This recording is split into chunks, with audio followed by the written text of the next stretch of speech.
মাহাদি এটার নাম কি? সংখ্যা রেখা। সংখ্যা রেখা। এই যে তীর চিহ্ন দিয়ে কি বোঝায়? যে এটার কোনো শেষ নেই। সংখ্যা রেখার কোনো শেষ নেই। এই পাশে একটা তীর চিহ্ন আছে, ওকে। মাঝখানে কি থাকে? শূন্য। শূন্য। আর ডান দিকে ধনাত্মক সংখ্যা, সংখ্যা, আর বাম দিকে ঋণাত্মক ঋণাত্মক সংখ্যা। যত ডানে যাব তত বড় সংখ্যা পাওয়া যায়, আর যত বামে যাব তত ছোট সংখ্যা। ছোট সংখ্যা। ঠিক আছে, তুমি এবার আমাকে বলো, শূন্য বড় না 5 বড়? 5 বড়। শূন্য বড় না -5 বড়? -5 ছোট, শূন্য বড়। শূন্য বড়, হ্যাঁ।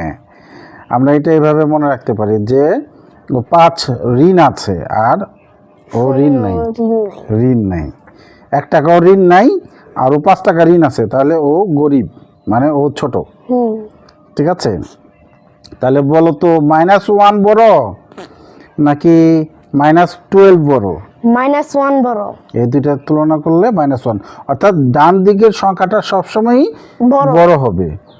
আর এই সংখ্যা রেখা নিয়ে তুমি যদি যত দূরে যাও, লন্ডন যাও, চাঁদে যাও, এই সংখ্যা রেখার কোনো শেষ নাই। সংখ্যার যেমন শেষ নাই, সংখ্যা রেখারও শেষ নাই।